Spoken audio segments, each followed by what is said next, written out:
I'm Debbie Hazek. I'm with the Cleveland Public Library Outreach and Programming Services, and we are the orchestrators of Cleveland Mini Maker Faire.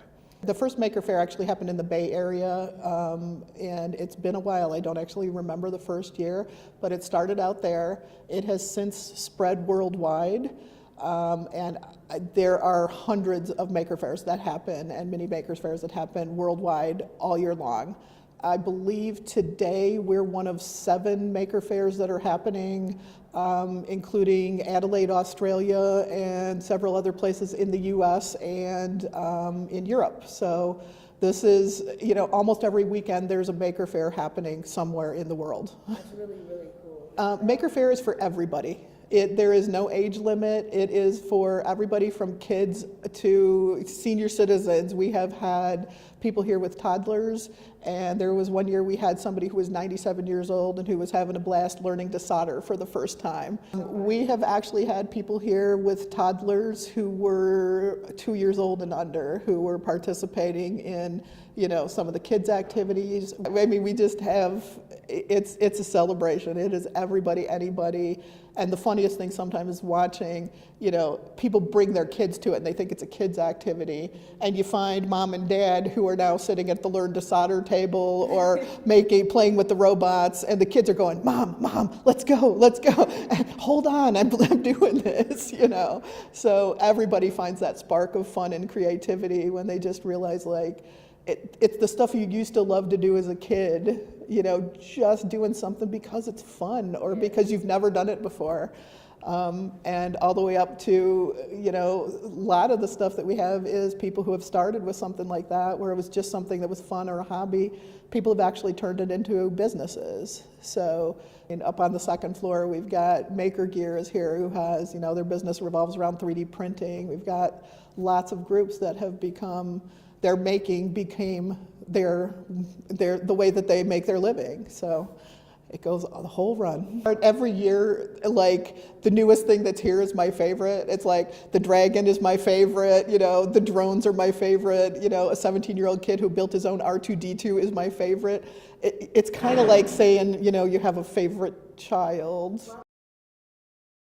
Open Doors Academy of Greater Cleveland works to protect, inspire, nurture, and challenge adolescents to reach their full potential. Our nonprofit organization is committed to ending the cycle of poverty through educational support systems for middle and high school students. We rely on strong corporate and community partners to not only provide financial support, but to also participate in numerous volunteer opportunities. Please go online to opendoorsacademy.org to donate or call 216-299-1900. So usually first-time makers, the thing that is the biggest realization for them is sometimes that there's a lot more people out there like them than they ever realized.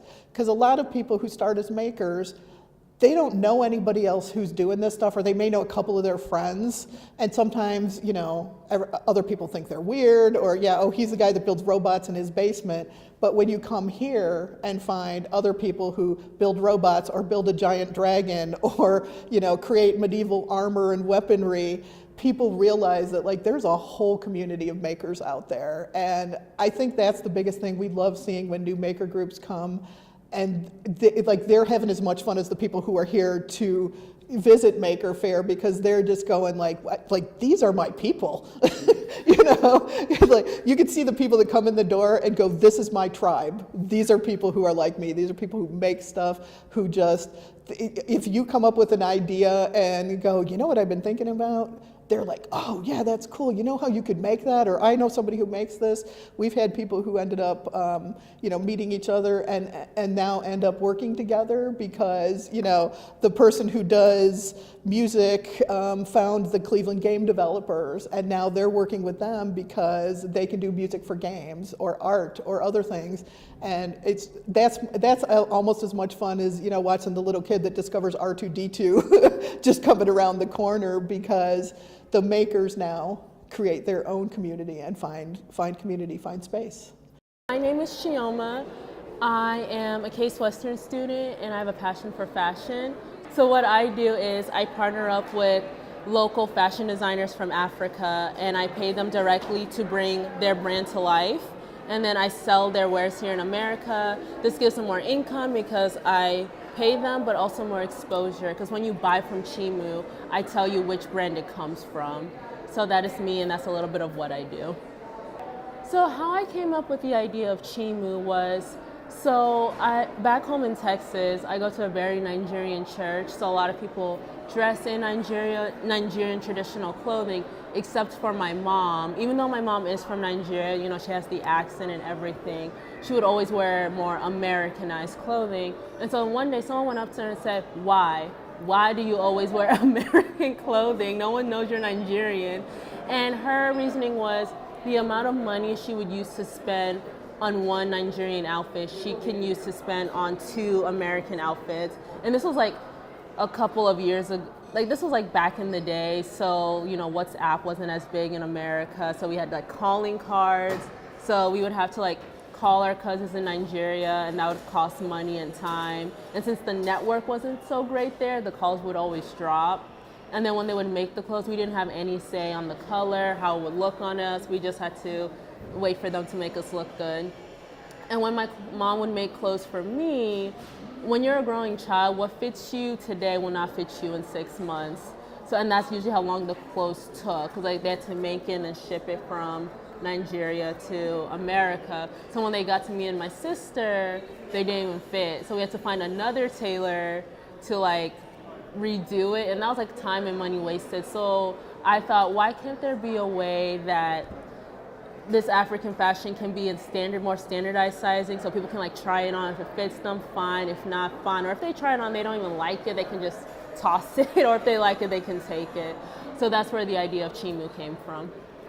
So when I was starting this business, it was kind of hard finding other people doing similar things. Like, of course, we have Shop Zuba and other African platforms, but they really don't pay their artists directly and promote their brand. However, one of my role models when I did this is, she's the CEO and founder of Ethnicity. I'm forgetting her name, so girl, if you're watching this, I'm sorry. And she's doing something very similar to what I'm doing. So she specializes in like handbags, tote bags, and head wraps and accessories. And she partners up with designers in Nigeria, and what she does is she helps them promote their brand, you know, she pays them, and then she starts selling their work. So she's been like a really good role model, because she knows what I'm going through, because like she hasn't been in business like forever and ever, you know, so I think she's had it for like 3 to 5 years. So it's really good like going to someone like-minded like I am, but has more experience than me. So if I run into something, I can always ask her a question like, how did you overcome this?